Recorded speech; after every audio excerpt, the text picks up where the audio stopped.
Karena Allah angkat dosa kita selama hidup kita, dan Allah kasih pukulan untuk kita, dan pukulan itu sebagai kafarah, tebusan dari dosa yang kita lakukan. Ya. Nah, makanya kita diminta untuk bersikap seperti apa sabar dalam hidup ini.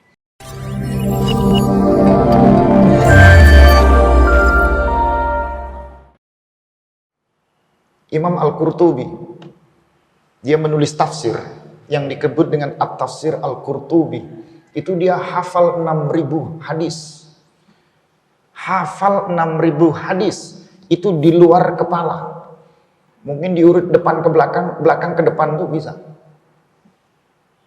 Imam Al-Qurtubi ini menulis berapa lembar, berapa ribu lembar. Tafsir Al-Qurtubi ini kan luas, besar ini. Lebih dari 75.000 lembar. Kalau satu rim itu satu jilid, berarti sekitar ada 13, 14, 15 jilid. Tergantung percetakan yang mencetaknya. Dari 75.000 lembar itu, sekitar 3.000-an hadis yang dia tulis, dan itu dia hafal. Dan sudah memunculkan perdebatan. Hari ini kita mau berdebat. Kalah apa itu? Kalah rasio, kalah hujah, kalah alasan kita. Makanya yang ada yakin dulu. Yakin ini seruan, ini sholat panggilan. Kerjakan. Syariat dilakukan karena ada panggilan. Sama kan haji juga begitu. Wa atimul hajja wal umrata lillah. Dan sempurnakanlah ibadah haji dan umrah karena Allah. Ketika kita berbicara haji dan umrah, berarti tidak ada paksaan. Man istata'a ilaihi sabila. Barang siapa yang mampu melakukan perjalanan untuknya. Berarti yang tidak mampu, gugur kewajibannya. Nah, kalau kita mengukur diri kita ini, kita mampu menunaikan ibadah haji, mampu menunaikan ibadah umrah, berangkat. Karena al-amr di sini. Syariat ini perintah. Keyakinan itu diperkuat dengan perintah ini tadi. Syariat dilakukan. Nah, kalau sudah akhlak. Akhlak ini sudah dimensi paling tinggi. Ibarat orang hidup. Dia ini sudah nggak butuh berpikir uang. Tidak butuh berpikir makanan. Tidak butuh berpikir fasilitas. Semuanya sudah simsalabim ada. Fasilitas banyak, materi banyak. Dia sudah nggak memikirkan. Ibarat orang beragama, orang yang berakhlak hebat ini, dia sudah nggak pikir lagi neraka, surga. Dia nggak lagi berpikir pahala, dosa.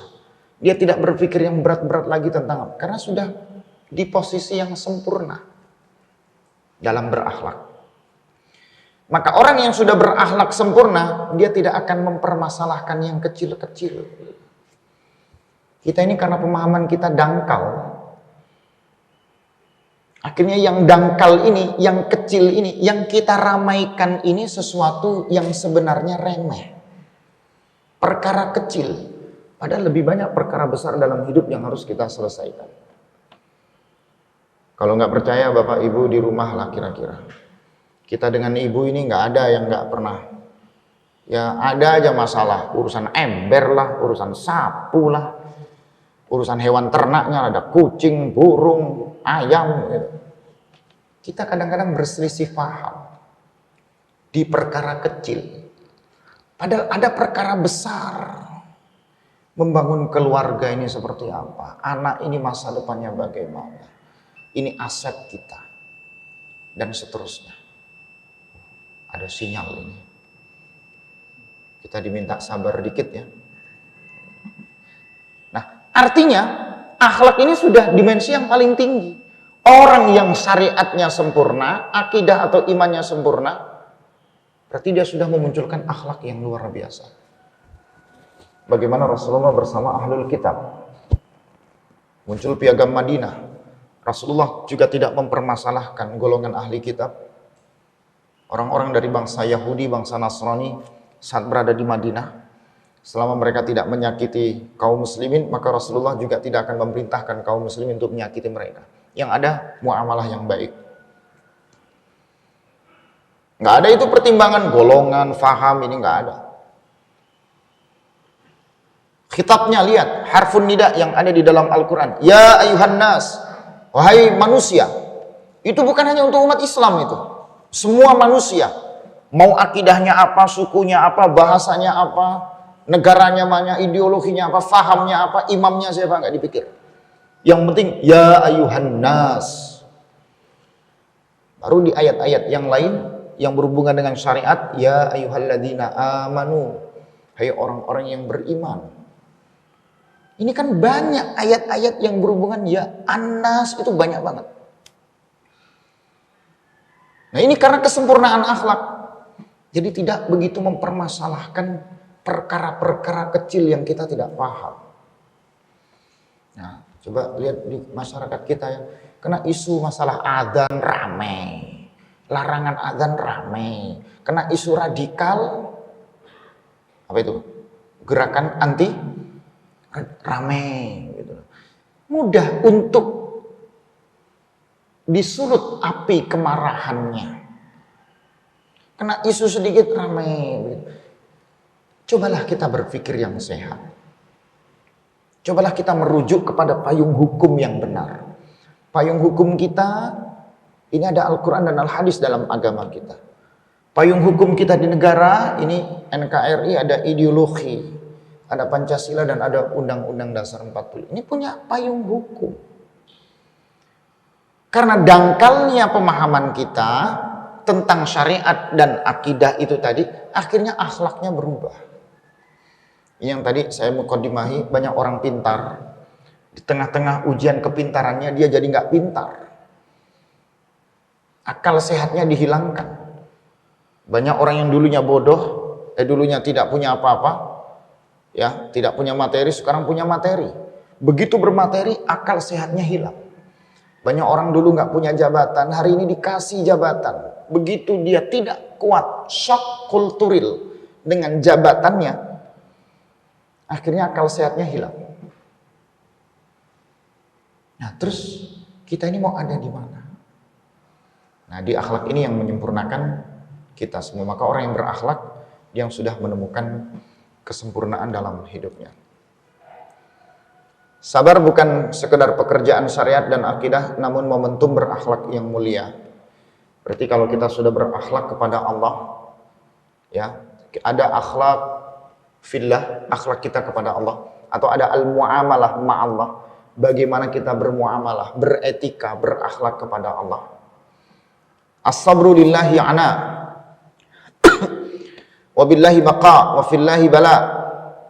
Sabar karena Allah itu adalah sebuah kelelahan, sabar dengan Allah itu ketetapan, sabar di hadapan Allah adalah cobaan, sabar bersama Allah itu adalah jafa, sebuah pemenuhan. Jadi banyak bagaimana kita bersikap untuk menjadi orang-orang yang bersabar.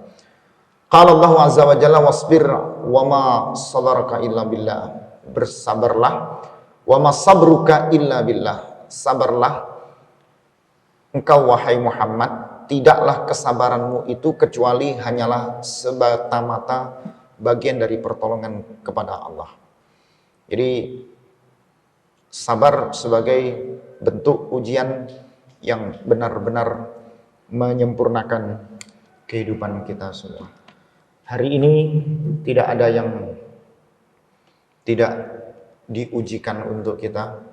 Ujian pandemik belum selesai, isu ekonomi juga begitu. Hutang kita semakin banyak, ujian politik juga seperti itu. Saya rasa tidak perlu kita angkat di sini.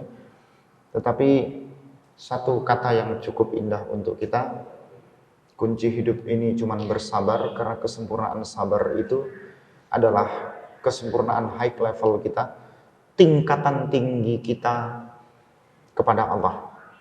Doa beberapa ulama, ya, ada yang berdoa misalnya, ya Allah berikanlah kesabaran kepada kami sebagaimana kesabaranmu kepada hambamu. Jadi Allah ini kan punya sabar. Kalau Allah nggak sabar, kita melakukan maksiat dikit aja, cabut nyawanya langsung. Oh, ini berbuat maksiat, cabut nyawanya. Sehingga yang disisakan di muka bumi ini orang baik saja. Tapi Allah itu masih berpuasa. Kalau MH Ainun Najib bilang Tuhan pun berpuasa. Allah itu masih menahan dirinya untuk tidak mencabut nyawa kita di saat kita ini dalam posisi bermaksiat. Orang-orang baik dicabut cepat nyawanya. Orang-orang yang tidak baik itu dibiarkan lama nyawanya. Orang-orang yang jujur, orang-orang yang alim, orang-orang yang luar biasa perjuangan dalam hidupnya, nggak dikasih lama usianya. Tapi orang-orang yang terus bermaksiat, terus melakukan keburukan, itu dipanjangkan. Ada yang tidak pakai sakit, ada yang menggunakan sakit. Maka kita bisa sebut semakin panjang sakit kita, semakin panjang hidup kita. Ini bisa kafarah. Kafarah itu apa? Ya semacam penebus. Maka kalau ada yang sakit kan kita diminta wa idza maritta fazuruha kata Rasulullah. Apabila ada yang sakit, ziarahlah. Kunjungi. Nah ini jangan kunjungi goda-goda, sembuh bro, jangan sakit terus bro, bukan gitu. Ada yang sakit ini kita doakan, Allahumma antas syafi la syifa ila syifa. Kita doakan, nggak mampu bahasa Arab, pakai bahasa Indonesia. Karena doa-doa ini yang menjadi kafarah. Orang yang sakit ini dikasih kafarah. Allah tebuskan dosa untuknya dengan penyakit. Itu Pak sakit sudah lama Pak, 5 tahun, 10 tahun, 15 tahun, 20 tahun. Penyakit ini bisa jadi kafarah.